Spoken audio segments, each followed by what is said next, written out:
Hello, beautiful souls, and welcome to the Jacqueline Middleton coaching channel. I'm Jacqueline Middleton. I'm a spiritual life coach and intuitive, and I'm so glad you're here with me today to join me for a 5D cup of tea. We're going to chat with this awesome woman on the screen here, and um, just want to tell you what drew me to Christina. Christina is an amazing evolutionary astrologer.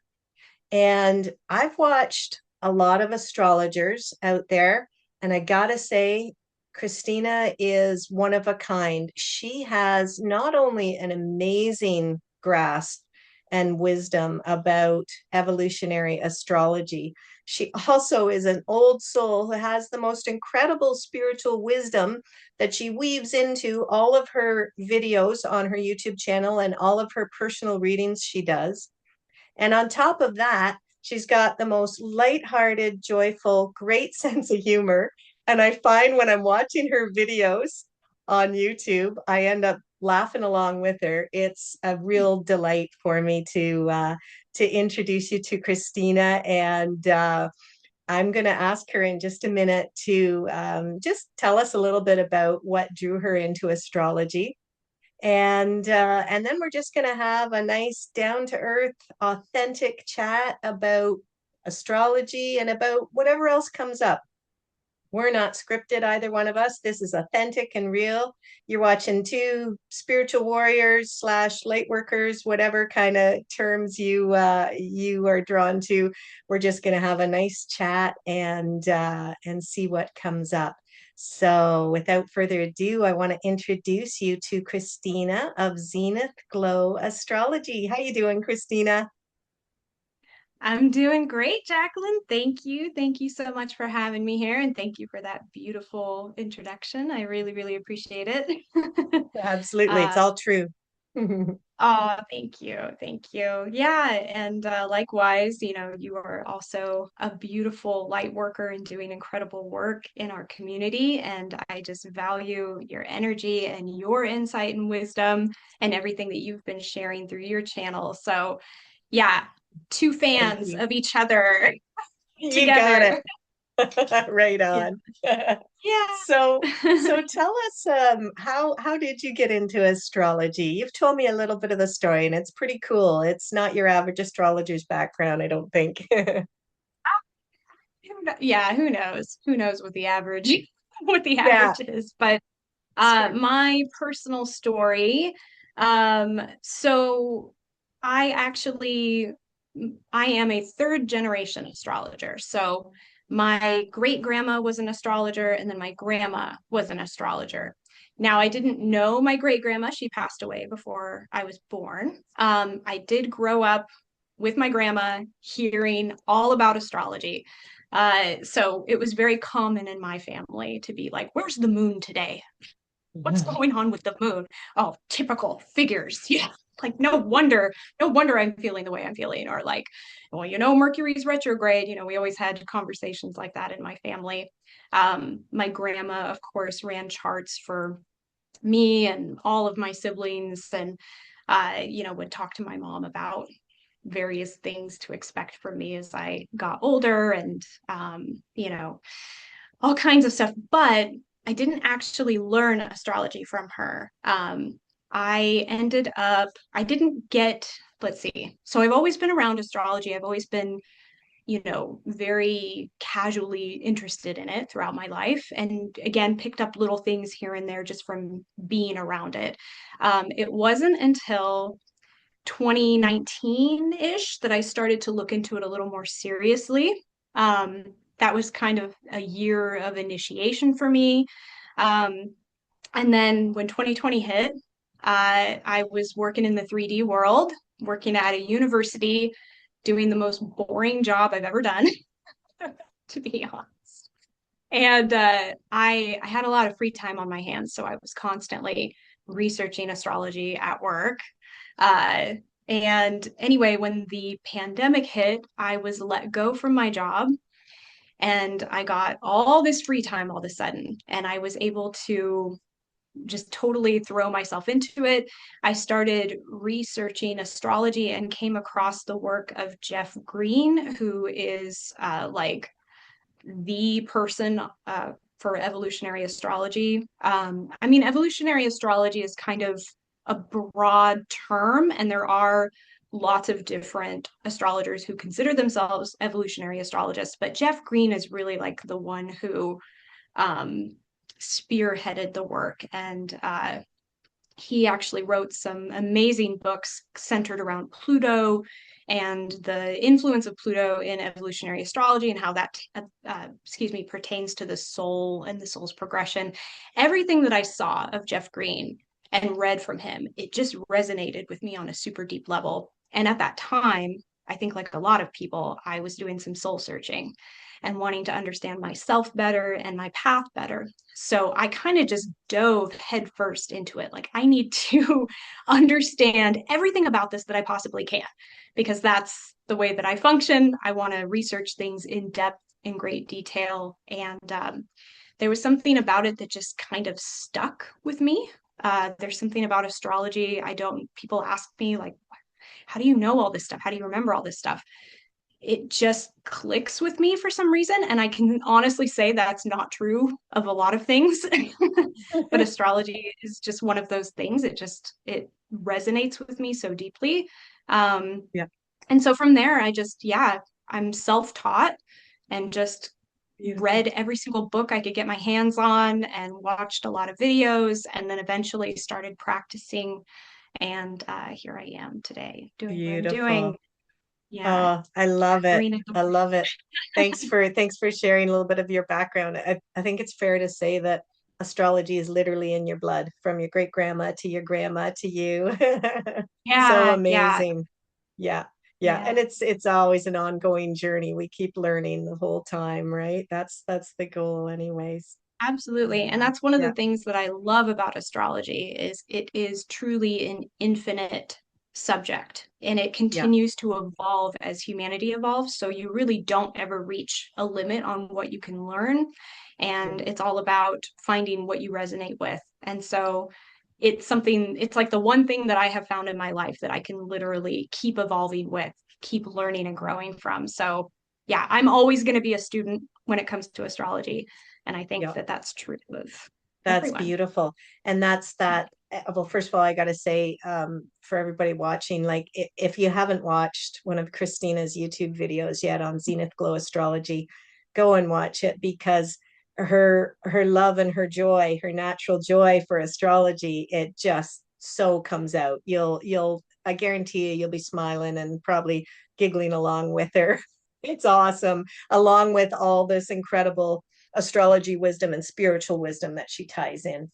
And like I say, that's a lot of what drew you to me. That I think we both take somewhat similar approach as far as science and spirituality being two sides of the same coin, that kind of approach, and tying in spiritual wisdom to whatever it is kind of that is our passions, um, for me, on the coaching side of things, and for you with astrology. So I think it's a nice balance to have. And uh and I have to say, the other thing that I really see in you, Christina, is, and it's something that I've spoken about a little bit on a couple of videos I've done on my channel, is emotional intelligence. And Mm. I think that is such a big part of the ascension process that we're all moving through. I think there's a little bit more emphasis, I think, is going to be coming into the energies of emphasis on emotional intelligence. Not to put aside intellectual intelligence, it's wonderful, but just the fact that Mhm. I think the importance and the strength of emotional intelligence is going to keep increasing, I think, especially, you know with what the world's moving through, this ascension process. There's a lot of challenging truths that are coming up into the light. And Mhm. in order to handle those kind of things as we see them come up in the world, the more we can be grounded in some good healthy emotional intelligence, the more it's going to help all of us. And I think, what you talk about in your astrology readings too is it really shows that the process that we're all going through in this ascension process of doing the shadow work, going within, because that's always where the healing is. We're not going to find it out there. We, as you well know, because you speak about this in your videos, we have to go within and do the healing, and the inner world is reflected in the outer world. And the more that all of us can do that shadow work, and although it's not easy at times, it leads to the biggest rewards. I can't remember whose quote it is. I wish I could, but I've always loved the saying, the unexamined life isn't worth living. It's all the gifts, all of the wisdom, it's always within us. And even if we when we get the wisdom that can come from outside sources, and really good outside sources, like a great astrologer like yourself, it's just kind of shining a light and guiding us to all that wisdom that's within us. And you're so good at and explaining that. And I have to say, I was lucky enough to have a reading done by Christina, and it's just so eye-opening, especially for what we're moving through right now in the world, through this awakening process, this ascension process. So I highly recommend you check out Christina. I'm going to put her deets under the video here so that you can find her and look her up. But you and I have been chatting a fair bit lately, Christina, about going into the year of the fire horse, which starts, the lunar new year starts on February 17th. And that's some powerful, quick moving energies. And also this is a numerological 1 year.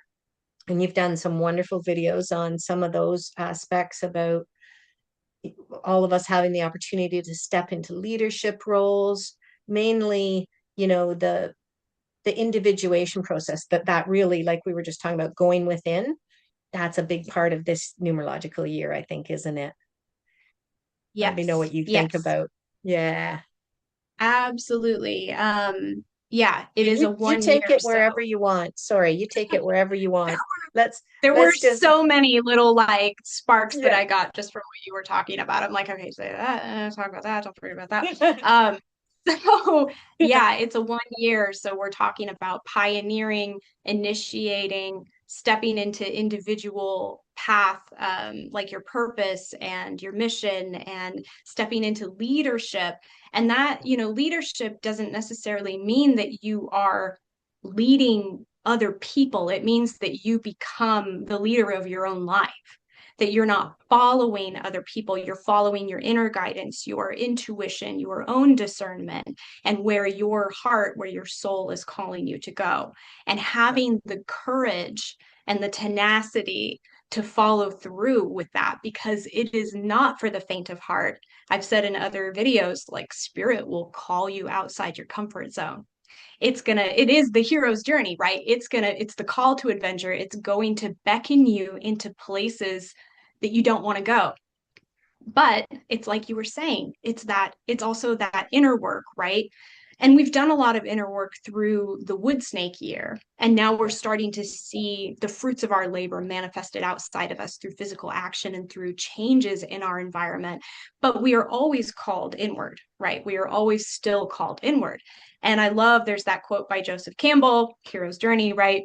The cave you fear to enter holds the treasure you seek.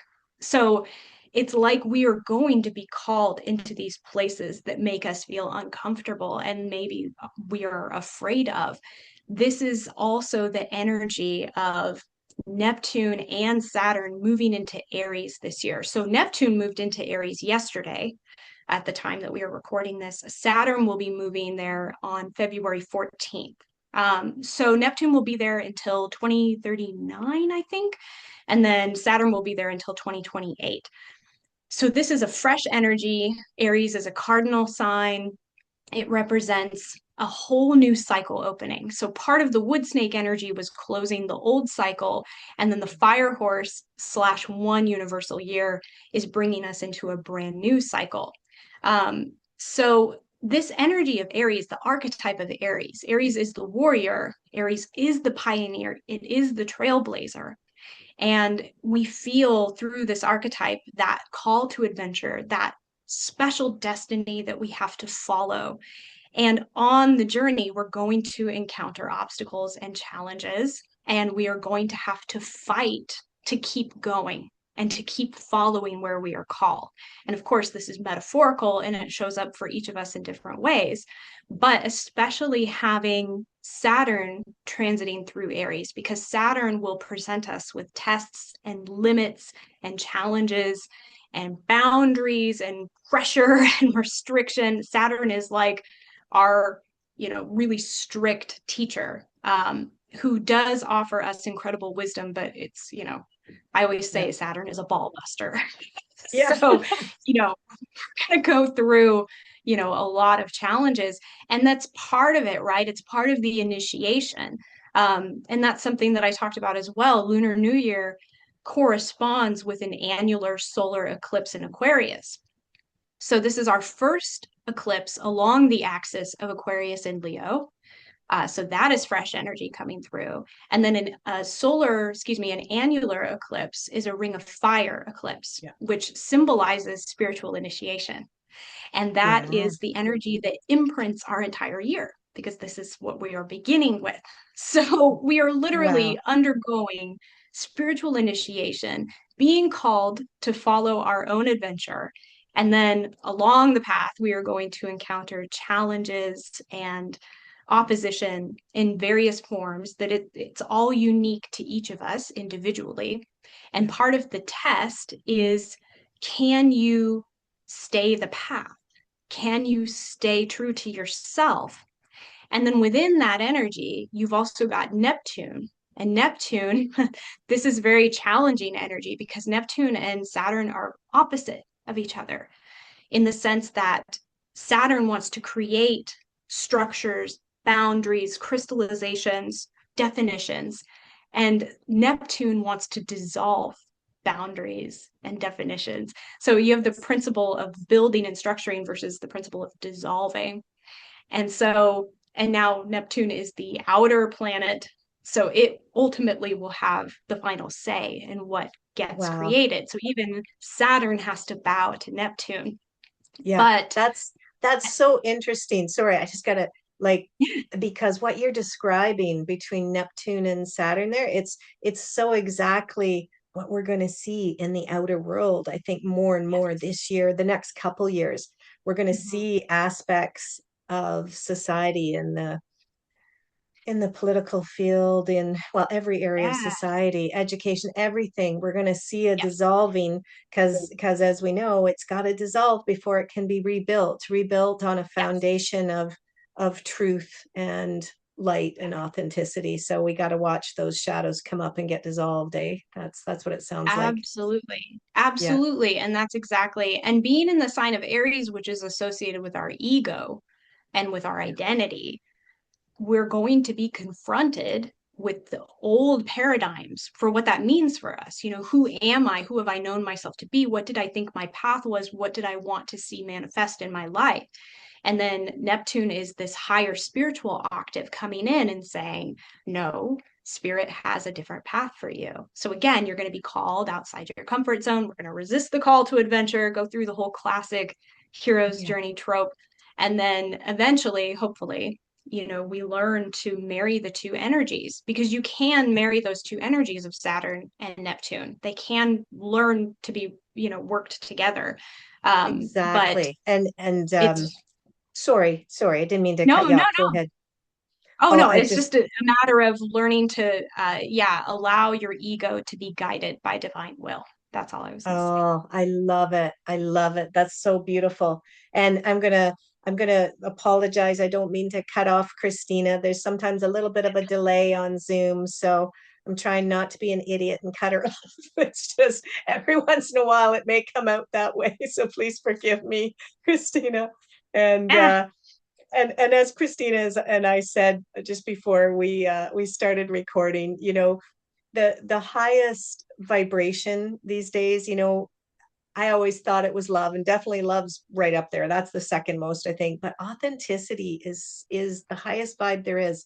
So, we're going with this. It doesn't matter if there's a few glitches here and there. We want it to be real, and we want it to be relatable. So now I just got myself totally off track. But oh yeah, I loved what you said there about spirit coming in and kind of guiding the ego, because it's interesting. Like in my background, when I worked as a counselor, we always talked about we talked about many aspects of the ego, but it was always important. It's important to realize, because there was a time in counseling years ago, way back in the 80s, where the focus was on get rid of your ego, get rid of your ego. Mm. Well, we can't get rid of our ego. Our ego is needed. It's what drives our personality. And to be here in the 3D world, we need to have our ego. But like you said so beautifully about spirit coming in and kind of balancing ego, that's our goal. Of one of the big goals in the ascension process is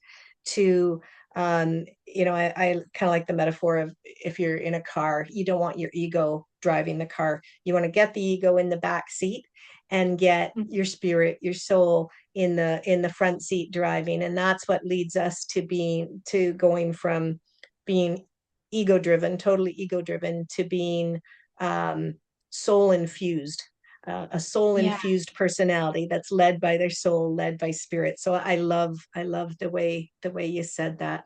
And it's so interesting. I can't believe the big energies, like you say, an annular eclipse on the same day as the Lunar New Year. And every time, it's so interesting when you describe it, I literally picture a fire horse, a horse with beautiful flames around it, like jumping through a ring of fire, that annular ring of fire. So I kind of have a feeling that we're in for some really big transformative energies. But that's what we're all here for.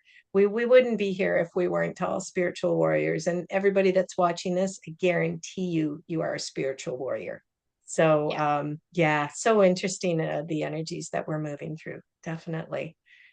And you absolutely. said Saturn is the real taskmaster, right? So like, because as you can tell, folks, I am not an astrologer. I have very little wisdom on it, but that's what I love too about Christina, is she brings it into, when she brings in the spiritual wisdom, it makes it understandable. And like you were talking about the hero's journey, um, yeah, the challenges that come in before we get to, the sort of typical metaphor, the spiritual warrior goes into the cave and fights the dragon and gains the treasure, and then comes out of that process, and the treasures are those amazing insights and gifts that we realize from facing our shadow, which is what the dragon represents. The only thing I'd like to change in that metaphor is I wouldn't slay the dragon, because I like dragons. So I'll come up with a Yeah, better yeah, me metaphor. too. Too. Yeah, no, it's so Yeah. true. And are we coming up to what astrologically? So we've got a full moon in 2 days, is it? I can't remember, A because I'm little feeling more some than big 2 days. energies today. Yeah, Sorry, that's yeah. what you and I were talking before we got on camera. Huge energies. It was involving Pluto. Remind me what it was. Yeah, so yesterday Neptune moved into Aries. Today we have a Pluto Mars conjunction in Aquarius, in the mid section of 3 degrees of Aquarius. And this is a significant aspect because Pluto and Mars have been doing this kind of special dance ever since late 2024, actually. And this is part of, I said in my recent video, I had like a Sherlock Holmes moment because I was looking at the past alignments from 2025 and then what's coming up in 2026, and I realized that they're all interconnected. So yeah, but specifically with Pluto and Mars in evolutionary astrology, Pluto represents the soul's desire, for evolution and what is needed to keep the soul evolving. But those things exist within us on an unconscious level, which is kind of like that source level consciousness. And again, it's sort of something that feels like it exists outside of the ego self or the conscious identity. Mars, as the ruler of Aries, is our conscious identity, and it represents our willpower and our desire and the way that we take action. And so, as both of these planets are connected to Scorpio and Aries, so they're sort of like dual rulers of the signs. Mars was the traditional ruler of Scorpio before we discovered Pluto. And you could say that the functions of Pluto are needed to bring Aries into a higher octave as well. So they kind of like are reciprocal energies. Basically, Pluto will call on Mars to facilitate action on behalf of the soul. And sometimes Mars will resist that action because it is our ego, right? And there is like that individual will versus divine will. But of course, I always say Pluto gets what Pluto wants. So at the end of the day, we will attract, Pluto is attractive. We will attract to us circumstances, people, events, whatever, to facilitate the lessons of the soul. So, all that being said, that's just like kind of laying the tracks for what I'm about to say, which is that when you have Mars and Pluto in conjunction, it is a new cycle starting, a new cycle of energy that is starting, or a new phase of that energy. And Pluto is actively transforming the expression of Mars to shift it into a higher octave. And that is through Aquarius. And so that energy is truth, and that is freedom, and that is authenticity, and that is working for the greater good rather than just the individual ego. Wow. So we are starting a new, yeah, and this is all right before we enter the fire horse year, right? Yeah, yeah. It just amazes me how the astrological energies line up so exactly. I mean, it's not a coincidence. That's the driving force and the energies in the stars that but it just lines up so much with what we see happening already in the world, and Mm-hmm. what's going to happen so much more this year, especially, and I think into 2027 as well. But that the fact that the truth is going to be coming up more and more about so many different aspects that have been hidden in society and in our world for so long, and they're going to be they are some tough truths, as people just awaken to them, and a lot of people are still just starting to awaken to these truths. But it's all part of the process, isn't it? It's all part of our evolution. And you were talking as well, a lot about the energies that are coming up of, um, the marriage of divine feminine and divine masculine, within us, because that's always, it happens within us first and then is reflected in the outer world. And I think that's so much a part of the ascension process, is coming to balance within ourselves so that we can reflect that in the outer world, Yeah. and balancing divine feminine and sacred masculine. And yeah, can you tell us a little bit more about that, the Hieros Gamos, as it's called, that sacred marriage of the balance within us? I've Yeah. forgotten. You've told me what the astrology is that's leading us into that balance work, but Yeah. Well, I mean, on one level, it all is, right? Because it's all interconnected. And I will say that all of the outer planets, Uranus, Neptune, and Pluto, they're all making harmonious aspects to each other as they each are ingressed or moved into their sign. So, sorry, this is just kind of as an aside. So Neptune and Aries, that's moved in now. Uranus is still retrograde in Taurus, but it's going to move back into Gemini, I think, at the end of April, and it will stay there for the next 6 years. And then we already have Pluto in the early degrees of Aquarius. So all the outer planets are forming harmonious aspects to each other, which means that they're vibing with each other, they're speaking the same language, and they are impacting us collectively through that language. And all of them speak to this theme of what you were saying, truth. And it's all coming through on the collective. But again, this is a one universal year. Our focus is on the self and the inner world and the individuality, and the authentic journey that you are being called toward. in your own unique way.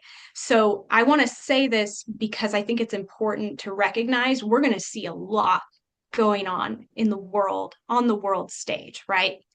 But I think it's important to remember that what you are seeing out there is just a reflection of what's going on within you. Yeah. And I was thinking about this morning, and I was thinking about Uranus and Gemini in particular, again, about truth. What is truth, and how do we speak truth? And what have we been taught is true? We're going to be going back to basics with that Uranus and Gemini energy and kind of learning, yeah, what is true reality? And I was Yeah. thinking about vision and our eyes and how our eyes are like projectors. We take Mm. in information with our eyes, but the lens is also like a projector. And so what you are seeing out in the world, or what you are placing your focus on, is what you are also creating in your individual reality. And that is where the personal leadership comes in, because yeah, you're going to be watching things, but when you get emotionally invested in those things, you become uh, connected to them. You start to draw that into your personal reality. Exactly. So this does Yeah. tie into the Hieros Gamos, though, as well, because we each have to individuate, like you were saying. And we have to come into union, inner union within the self first. And then, of course, it will become Yeah. reflected in outer union uh, for a lot of us through romantic partnerships, through divine feminine, divine masculine coming together. Yeah. So part of this dynamic is Pluto and Mars, like I was just saying. And this is the initiation. This is actually like phase two of a bigger cycle that's been going on since the end of 2024, but we're shifting it into a different gear this year. So Pluto is the transformer, right? It wants to rebirth, and it will cause us to transform ourselves, to transcend the old ways, often through pain, because we have to die to the old self to be reborn. Yeah. Mars is our masculine principle, it is our masculine energy. And so the work that Pluto is doing with Mars from now and then again later this year, October 3rd, these two planets will then be in opposition to each other at the same degree that they were in opposition to each other last April.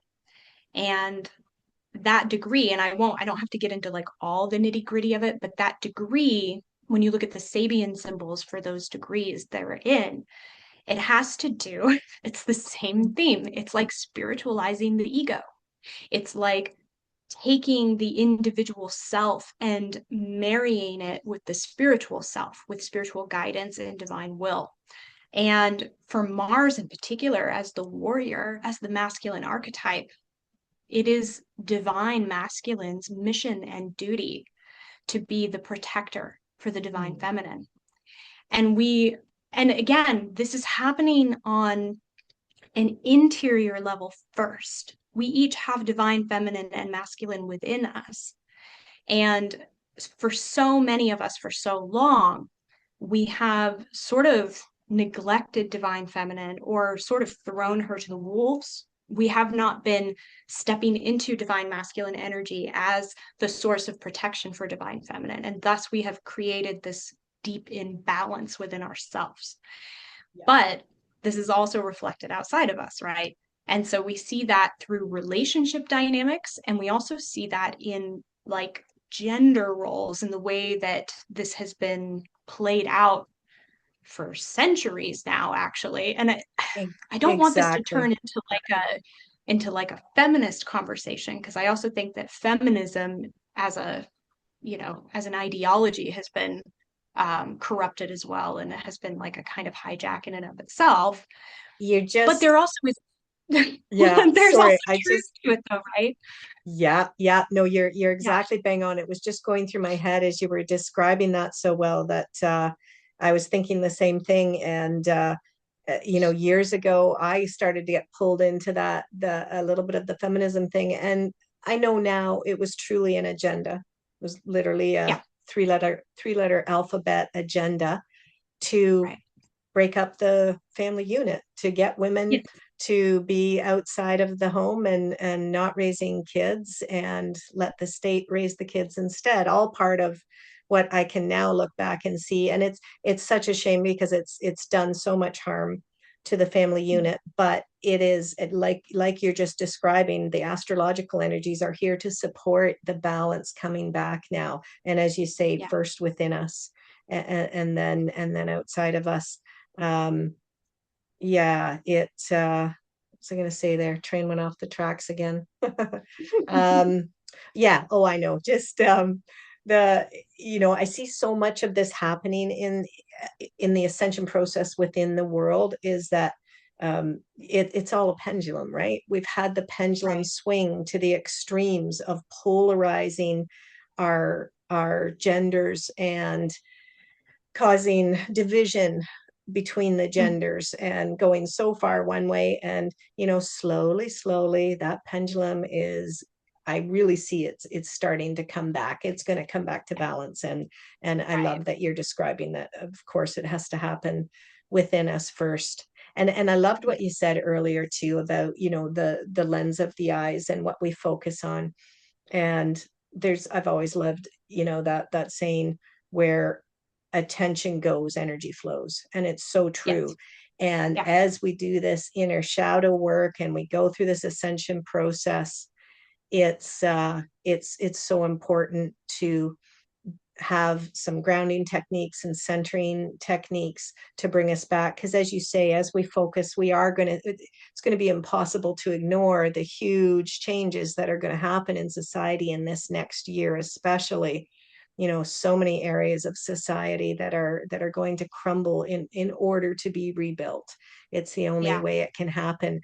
But as we go through that, and as we go through the same journey within ourselves, um, like you were saying, we have to, the challenge is to have some of those centering and balancing tools to bring us back to the calm and the balance.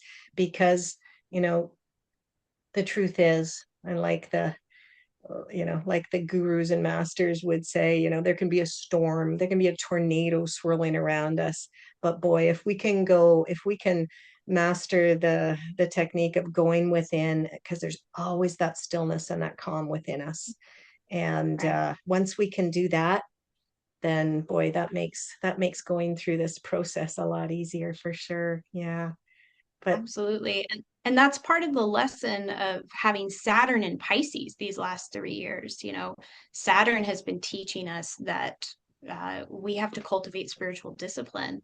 We have to learn these tools, these techniques, and to rely on ourselves and use our own spiritual discernment to navigate the path rather than, outsourcing our wisdom to others, to gurus. I've been saying the last 3 years, there's no more gurus the way that there yeah, used to be. And yeah, so, and now Saturn is in the final degrees of Pisces. And again, it will change signs on February 14th. So, just as a heads up to everyone, those tests and those challenges get kicked up a notch when it's in those final degrees. So, you might be facing some pretty strong tests that will challenge your spiritual discernment at this time, where you might feel like you want to go back to old ways. And what is so and so saying about this? Because I feel totally lost and I need guidance. And really, we are being called inward to trust that we already know, we already have the answers. And it's like you were saying, you can be calm within the storm if you get grounded and centered within yourself.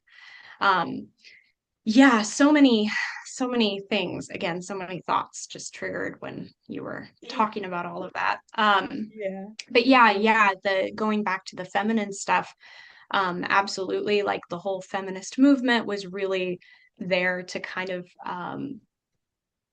of distort the divine feminine, right? And again, divide and conquer. That's why there's always this division going on between masculine and feminine, because as long as you are not united within yourself, you can be controlled. yeah, Ultimately, that's what it comes down to. yeah, So the more that you are in sovereignty, the more that you are unified and in, you have that inner marriage within, you stand in your power and in your sovereignty. That's why there's all these distractions calling you outside of yourself, because your power is within yourself. yeah, And again, Uranus and Gemini, it's going to really be deconditioning the way that we look at media, information, news, sharing with each other, communication, what we know, our intelligence, and all kinds of things. And it's really helping us to see the way that things have been manipulated for so long, the control of information and how that impacts people.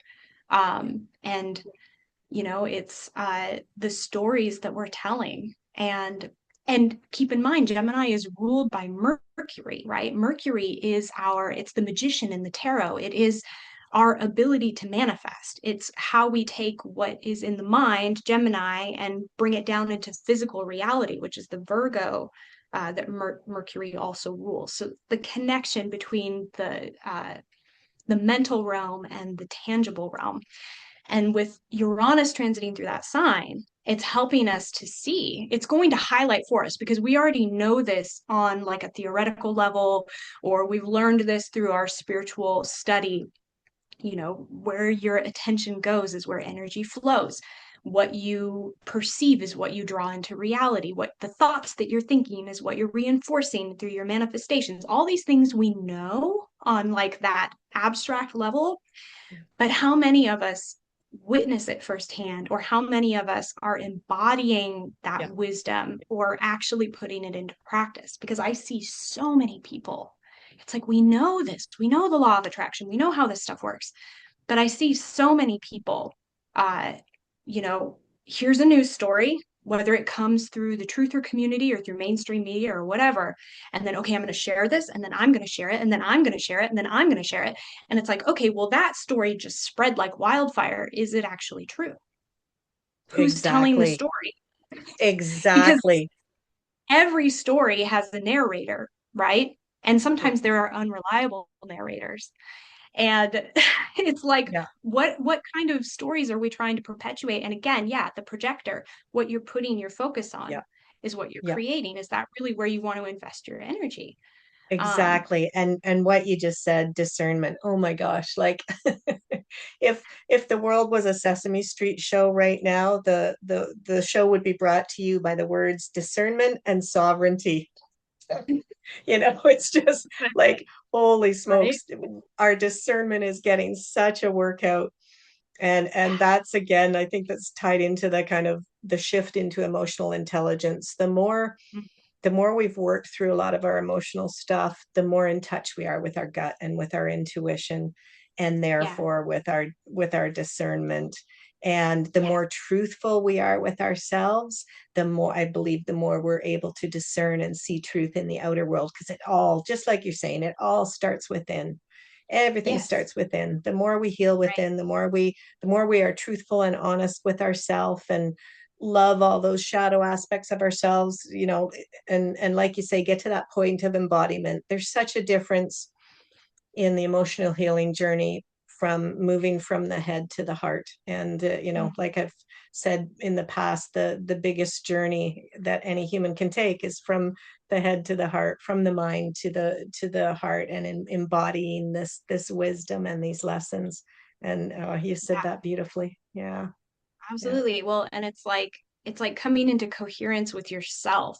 The more that you are in coherence with yourself, the more you are able to detect things that are not in coherence. You pick it up right away, you sense it right away. So, yeah, Yeah. absolutely. Again, it's always about going inward, it's always about the inner journey first, and then things become manifest outside. Um, it's interesting you're talking about emotional intelligence because, this year, all of Mercury's retrograde cycles are going to be happening in water signs. So we have our, again, mental faculties, our perception, our communication, and the information that we receive. Whenever Mercury is retrograde, that's a time where we go back over things and we integrate them so that they can be, synthesized in our conscious awareness. And then we can carry that forward in a way that's elevated and, healthy.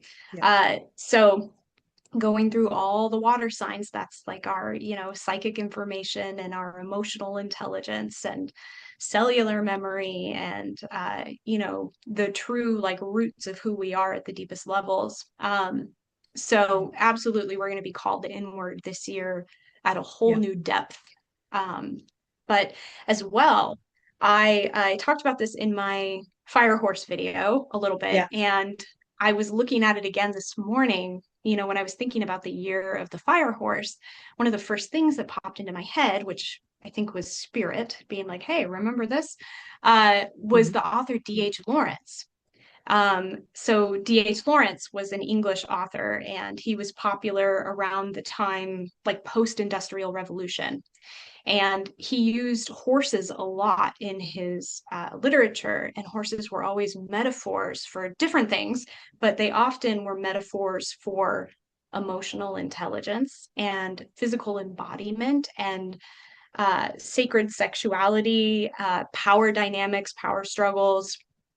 And in particular, he wrote a lot about, because he was sort of like anti-industrial, like, imagine being alive at the time, at the height of the Industrial Revolution, which, by the way, Uranus was discovered around the time of the Industrial Revolution. And Uranus is the planet associated with technology and innovation and future vision, right? It helps us to like make leaps and bounds in our evolution. Uh, so it's interesting because we had this huge evolution of industrialization and technology at that time. Well, guess where we are right now? And we have Pluto in Aquarius, which is the sign that Uranus rules. So we have this transformation going on through technology, science, innovation, the medical industry, yeah, the oh my gosh, the pharmaceutical industrial Mm. complex, and all of that stuff is going to be coming out again, stuff that's going to be revealed, truth, transformation. I mean, in its shadow aspect, Aquarius is associated with the mad scientist. So we're probably going to see some really gnarly things over the next 20 years. But all of that aside, we have this, media and internet, social media, really fast paced evolution of technology. And it really does kind of echo from that period when Uranus was first discovered and we entered the Industrial Revolution. And I just think about D.H. Lawrence again and his work, and it's so interesting that he felt called to use horses as symbols for a lot of these things. And now we are entering the year of the fire horse.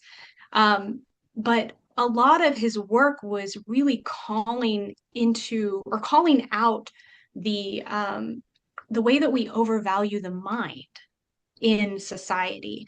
And he thought that, true power came from emotion and from that like raw physical vitality.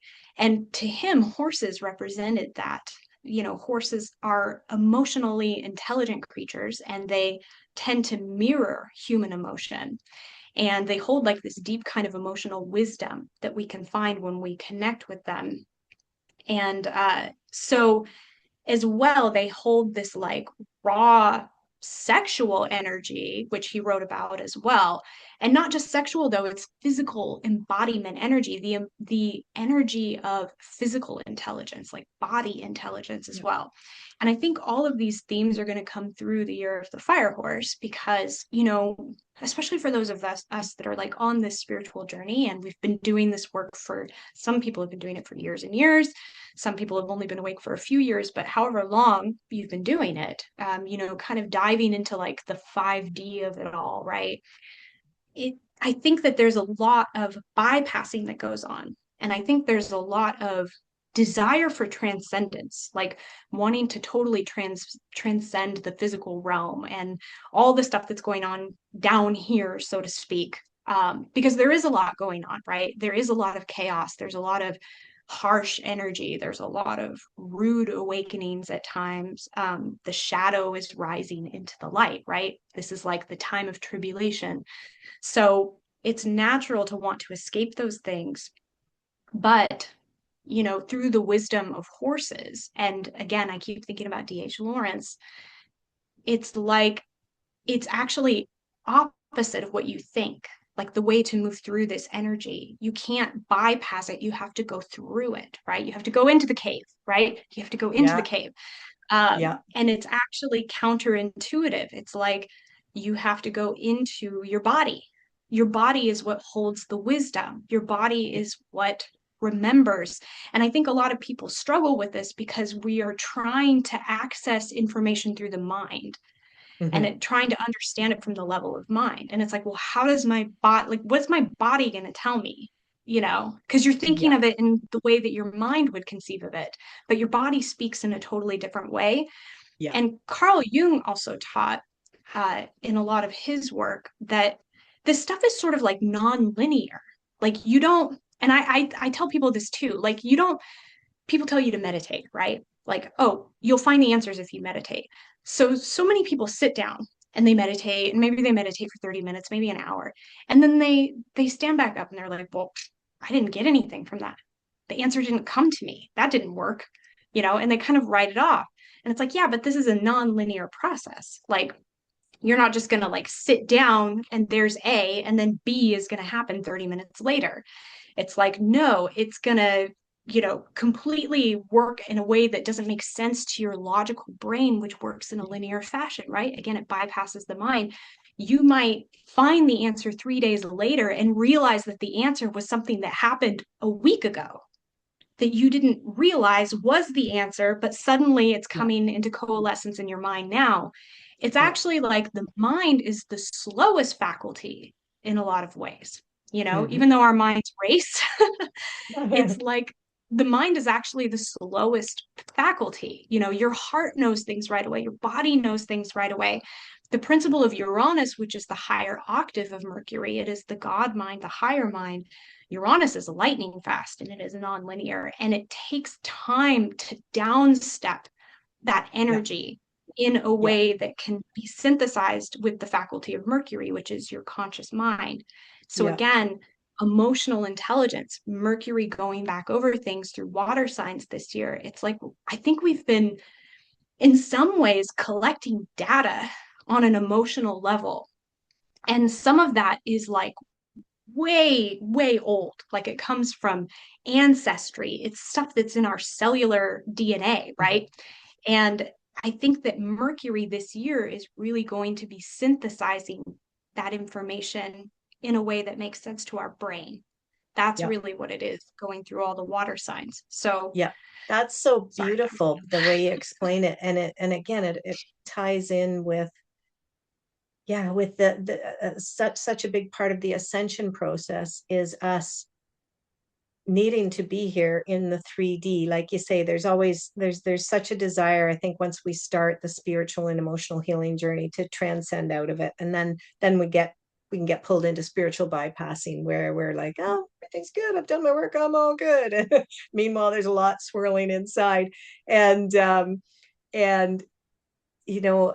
like the idea too that um bringing heaven to earth, which is, one way I think to describe the end result of the ascension process, whenever we get to that, is really about being ourselves and embodying ourselves here and now in the 3D. That's how we bring heaven to earth.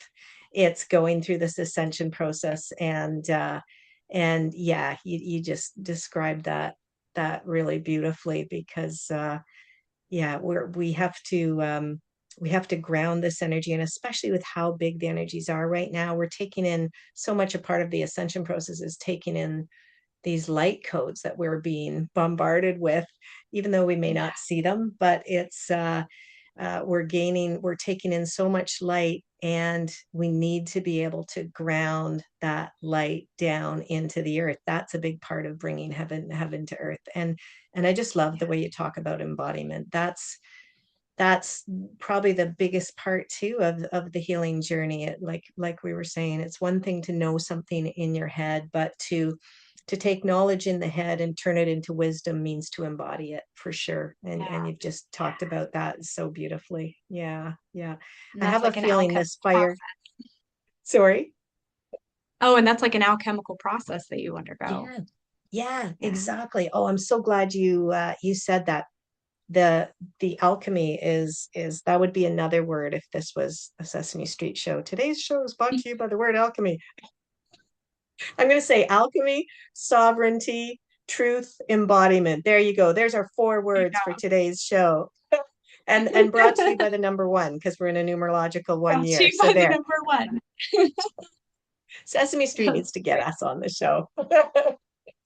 Maybe we could start our own Sesame Street. There you go. Exactly. I think 5D-Tea is something that we can do more and cover a lot of good wisdom. And I know Yeah. that's the whole goal for both you and I, is just being able to share some little nuggets of wisdom here and there that will help make the healing journey and the ascension journey maybe just a little bit easier for everybody, all the beautiful souls out there that are watching. Yeah. And And to sorry, go that, ahead. oh, sorry. Yeah. No, it's good. To Go ahead. that end, I think that's why, and we've already talked about this a little bit, but maybe for viewers, um, that's why what we're doing right now is so important. And I think not just for us, but for other people. It's, and again, there's a difference, right? There's a difference between watching a video, watching a teaching by somebody, and you are looking to them as a leader to guide you through your choices versus that inner spiritual discernment and self leadership. But what we are doing that is so important is we are acting as a mirror for other people. We are acting as a trigger for other people. And I say this because this is something that I've gotten watching other people have conversations. It's not that, other people are watching this and going to say, well, Jacqueline said this, so that means I'm going to do this.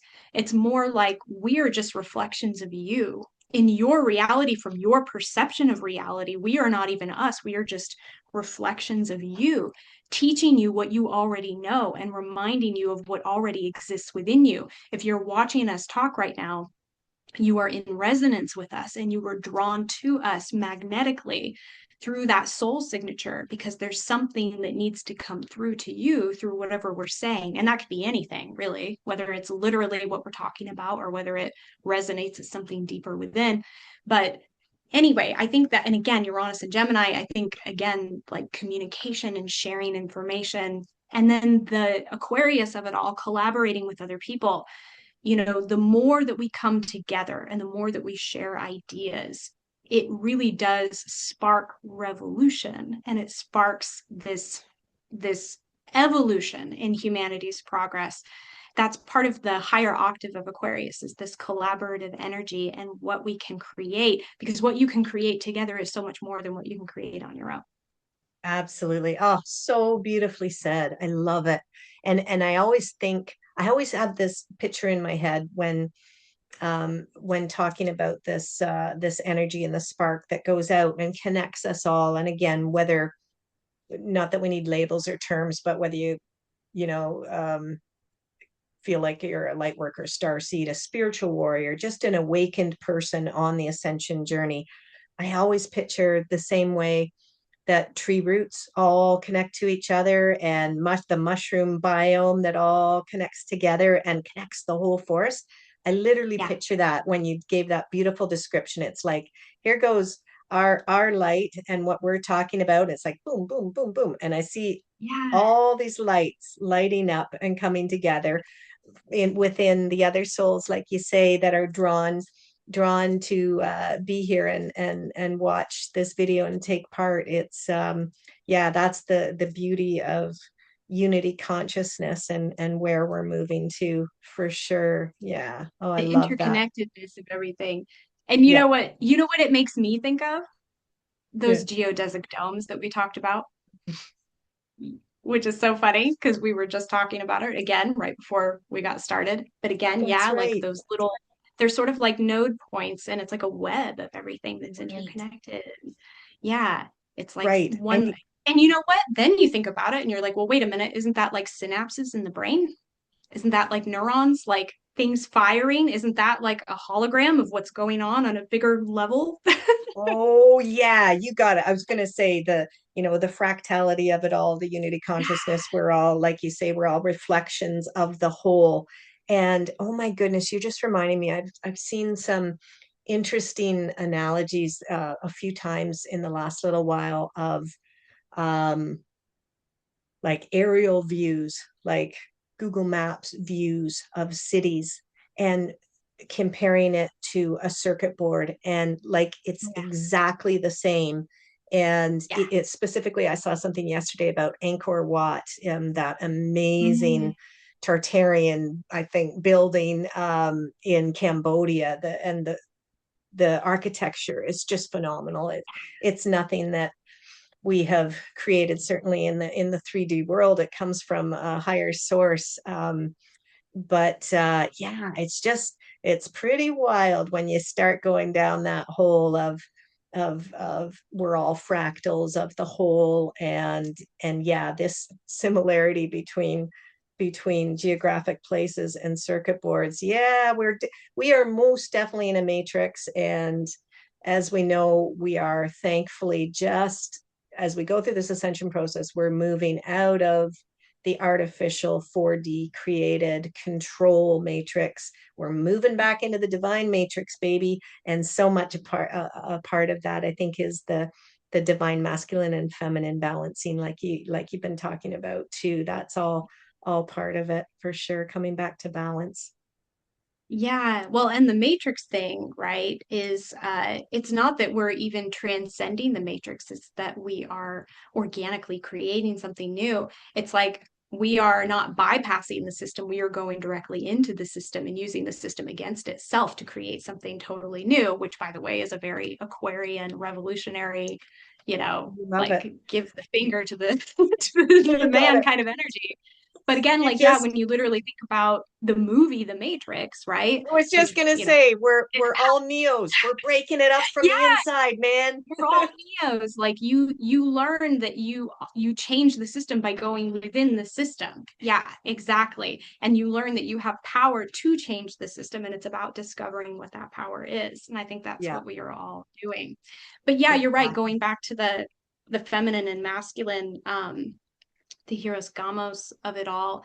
I was just going to say, with Pluto acting on Mars this year, it's really helping Mars to shift back into that frequency of protection of the divine feminine, because for so long it's been hijacked to be this opposite, Yeah, where the divine feminine is it's not valued, it's not cherished, it's not treated as sacred, and it's actually been possessed, manipulated, controlled, subjugated. yeah, It's been very, very badly treated. And there are some theories, and we don't have to go into all that, but there are some theories that um, the Matrix hijackers, or whatever you want to call it, yeah, hold misogynistic viewpoints, right? And a absolutely. misogynistic paradigm, which, Yeah, again, don't let that get you drawn into gender ideologies and feminism and that type of thing, because that's all 3D level hijack stuff. What it actually is, when we look at these energies, right, of feminine and masculine, feminine is the ability to just exist and to just receive and to be like that direct line of communication with source, to be source, right, and to hold that wisdom. And so if we are, subjugating and perverting and distorting and abusing the feminine, feminine can't be in her power. And I say her, but I'm also speaking to the inner masculine feminine, right? So yeah, this exists within all of us, but feminine can't be in her power. And so she can't have that connection to receive the inner wisdom that is needed. So thus we have like a society that's based on this paradigm where we are always seeking outside of ourselves, which is more of that masculine principle, and where we're yeah, always compelled into action and doing. yeah, And so many of us have been in this energy, right? yeah, It's like I have to do more, I have to act, it's not good enough to just be who I am, I have to change. And really what we are being called to remember now is to come back to the feminine. So I think we are now in a time where we are witnessing the rise of the divine feminine, yeah, and that is happening again within each of us individually. So we are having that shift, that return to Christ consciousness, which is unconditional love, and again that inner Hieros Gamos, the Sophia Christ union within. yeah, But it's also being reflected through relationships. And so we have to balance the masculine, where the masculine comes back into that protective mode of the feminine, standing in integrity and that sacred duty to protect the feminine. And then the feminine can go into her power, where she's able to receive and be and hold that sacred Magdalene flame of unconditional love, and exactly. becomes a source of healing, becomes a Yeah. source of healing. Oh, I just love So that. That's so beautiful. yeah, you can feel the rise of, as you say, the divine feminine, but also the movement into the balance of the Christos and Magdalene consciousness coming into balance. It's so beautiful. And I always like the saying as well that the the sacred masculine doesn't protect the divine feminine because she's weak. He Yeah. protects her because she's incredibly powerful. So Yes. that's that beautiful balance that we're on the verge. Like I say, the pendulum has swung so far out of balance, but it's coming back. We're going to get back to that balance. And absolutely, the controllers have suppressed and held down the divine feminine because, as you say, the divine feminine is a direct channel for spiritual wisdom, and it's also the source of creation. I mean, yes, in balance and conjunction with sacred masculine, but the controllers can't create on their own. So much a part of Right. their game of divide and conquer has been to manipulate us into creating for them. And what they've created is, of course, such an imbalance between divine feminine and sacred masculine. But we're on to the game now. We know how to change it. We know how to Yeah. go within and balance it. Yeah. It really is like the man behind the curtain, right? Like it's all smoke and mirrors, and it's just the illusion of control and the illusion of the way that the matrix is. And Yeah. so we are waking up to the illusion and remembering our power at this time. And Yeah. absolutely. And again, and I know it's hard to uh, remember this because it's so easy to like visualize it as outside of ourselves, but feminine and masculine, those are principles that exist within first, right? So I am speaking to men when I talk about the divine feminine, talking Yeah. about that inner wisdom and that inner marriage that brings that sense of wholeness and completion within the self. And then, Yeah. yeah, it can manifest externally through relationships and through partnerships. And so you also, I think we are going to be seeing more and more people coming together in union as they do this inner work as well, which is kind of leading into 2027, which will be a 2 universal year. And that is the fire goat. And I'm not an expert in Chinese astrology, but I was doing a little bit of research and I learned that goats are associated with relationships and like social life, doing what's best for the community, harmony, and working with others in cooperation. So there is definitely going to be this energy that we are preparing ourselves for now, right? So the fire horse is really about working on the self and coming into inner union. And that's Yeah. not to say, obviously many people are already in relationships. And if you're not, it doesn't mean that you can't be in a relationship in 2026. I'm not saying that, but I'm Yeah. saying that there is a focus on that inner union, which is going to support us as we start to carry it outside of ourselves in 2027 and Yeah. working directly with other people, romantically or not. We might be collaborating, kind of stepping into that Aquarian vibe where we're coming together in community with others. And Yeah. again, to do that and hold the highest integrity, you have to be aligned within yourself first, like we were That saying, coherence within the self, right? That's right. Oh, so beautifully said. Yeah. Yeah. Because again, yeah, the more we can do the healing and the balance within ourselves, the more we can, be in relationship to anybody in a more healthy and balanced way. And yeah, we all need to be able to go in and into that divine feminine energy within us, the yin energy, where it's the void of creation, and we go in and we create what we want to create. But if we want to share it with the world, we have to have our healed sacred masculine within us that will allow us to step out and externalize that in the outer world. And man, when we can do that within ourselves, and then create that within a relationship too, that's powerful. That is like, now I see all those connections going off as pairs and these beautiful flames Yeah. coming up. I think, yeah, spirit's given me some. Yeah. Ah, nice. I think, yeah, spirit just gave me that little image, and I love it. Yeah, it's there's no stopping the growth and the awareness and the truth and the emotional healing that started now in the awakened community, and it's going to keep spreading. More and more people are waking up all the time to the truth in the world. And like I say, it always starts with the truth in ourselves. The more we can see truth within ourselves and face truth within ourselves, and then we can see it better in the outer world. And it's happening for sure. Absolutely. Yeah, I absolutely. Yeah. Yeah. There's so many things I could keep talking with you about. And I think we definitely need to do this again, have another 5D-Tea. What do you think? Would you like to Oh yeah. yeah, Oh yeah. right. You don't even have to Yeah. ask. Like I'm already there. I'm already there in the future having the conversation with you. Right in. Right Yeah. on. And if it happens after February 17th, we're gonna ride in on our fire horses and tie them up and then sit down and have a talk. I'm gonna ride in Yeah. with a lasso and Exactly. You got it. You got it. It's yeah, I love how you're saying too, like collaboration is starting to ignite within this awakened community, and it's so beautiful to see. And I have a feeling our 5D-Tea might expand and include more people too, which will be fun. Yeah. I would love Yeah. that. Yeah. Turn Yeah. into more of a round table. Yeah, you got it. Yeah, there's a another divine feminine roundtable that's going to be sparked out of this, I think. Absolutely. Yeah. Thank you so much, Christina, for sharing your Thank you. amazing, amazing old soul wisdom of astrology, evolutionary astrology, and your spiritual wisdom that marries in so nicely. You're a good example of the Hieros Gamos, the way you can bring in this intellectual wisdom and tie it in with spiritual wisdom. It's just absolutely beautiful.